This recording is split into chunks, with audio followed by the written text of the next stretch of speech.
following was made possible by the Friends of the Fort Worth Public Library.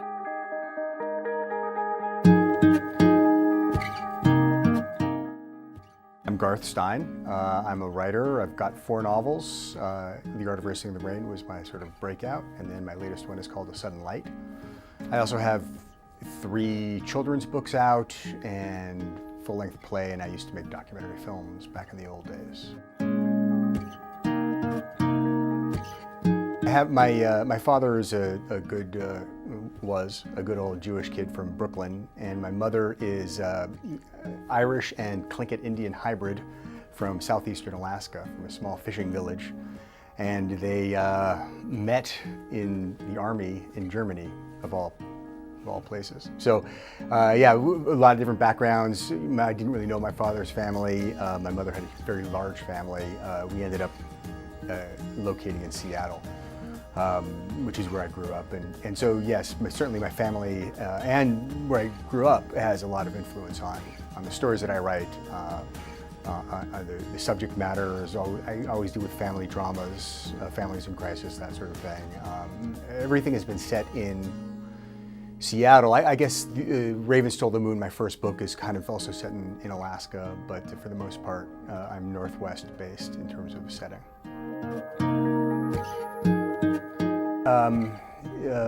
You know, at what point do we start the influence? You know, I always loved Harold and the Purple Crayon.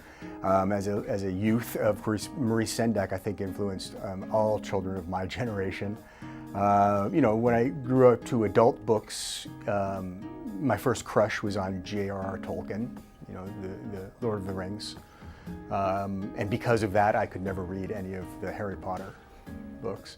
From Tolkien, I moved quickly to Ray Bradbury, Isaac Asimov, you know, that sort of, maybe a little bit of fantasy sci-fi stuff in there. And then I was always very into the theater, and so interestingly, I read quite a number of plays for acting purposes, you know, to do monologues and that sort of thing, but also because they're really well written. So I really do think that some of my biggest narrative influences in terms of the way I write would be Tennessee Williams, Eugene O'Neill, even throwing in a little Bertolt Brecht, although not in politics, but in the way of kind of bending reality sometimes as we need to suit our fictional world.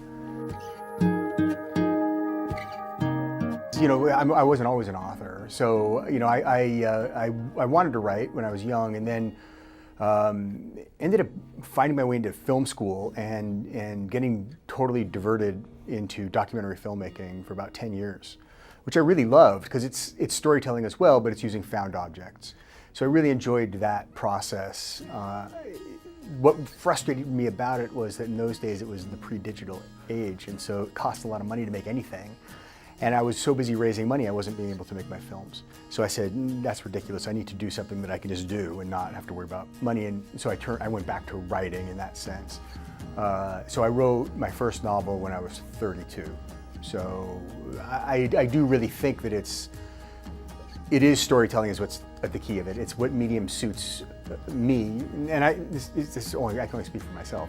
Other writers, you know, and I say this because I wrote an entire draft of a new novel, and I got through it, and I thought, oh, it's not a novel; it's a graphic novel. And so now I'm talking to graphic novelists about how. To artists, and you know, because I don't draw, I don't have that skill bone. So, but I do think among my next projects is going to be the story that I want to tell, but do it with comics instead of straight narrative. So it's another way to tell a story. Sure, yeah, A Sudden Light, a multi-generational family saga set against the Northwest timber industry. It's about fathers and sons. It's about how that relationship ripples through generations of a family. It's about our relationship with nature. But really, for me, it's got a very spiritual element to it, so it's about seeing the unseen. It's about being open to pulling back the layers and trying to peer behind the facade that we all know as reality. So it's a bit of a ghost story, but it's not a scary ghost story. It's a spiritual ghost story. The children's books are fun. The Little Enzo books. Enzo is the main character in The Art of Racing in the Rain. He's the narrator and he's a dog. And people wanted more. Everyone loves Enzo and everyone wanted more Enzo. And I said, Enzo's dead. Enzo dies at the end of the book. You can't. How do you have a sequel to it? So kind of in a weird way, my publisher, working together, I worked with my publisher to come up with this idea of doing these children's picture books. I have this great illustrator, Bob Alley, who's really terrific, and I get to write these stories, which are fun to write. There's always a moral to them, and there's a lesson learned, and one would expect from an Enzo book. And little Enzo and Zoe, the girl, and their father, Denny, have adventures and learn things. So the 3 are out now. 4th one is coming out in the spring, and I've just actually written 2 new manuscripts. So it's fun for me. I enjoy Enzo, the character, and so it's fun for me to be able to spend some more time with him and still do all the other things that I'm working on. It's a loose Seattle. It's a greater Seattle area. We have some writers in our group that are a little bit far-flung, and now we have writers at large because people come and go. It's Seattle 7 Writers is a group of, we started as 7, believe it or not, and then now we've grown, there are over 70 of us. And it's all published authors, and some National Book Award winners, Pulitzer Prize winners, and some people you've never heard of. But we all work together to form an alliance between readers, writers, booksellers, and libraries, because we feel that we all need to take care of each other and that we as writers want to do our part. So we do many different events throughout the year. We have a Pocket Libraries program where we donate books to food banks, and we have, we're starting a mentor program to work with younger writers of color to bring them in, because there is sort of an interesting,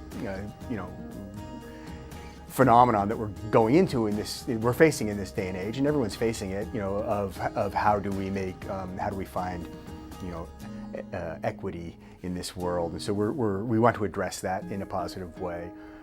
We also have writing intensives that we do, and all sorts of different kinds of things. Some of our writers are, as I said, far-flung. Jamie Ford is in Montana. He wrote Hotel on the Corner of Bitter and Sweet.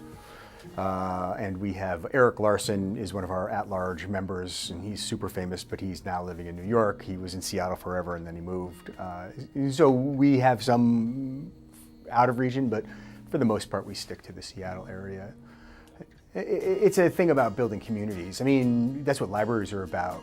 Libraries are community places.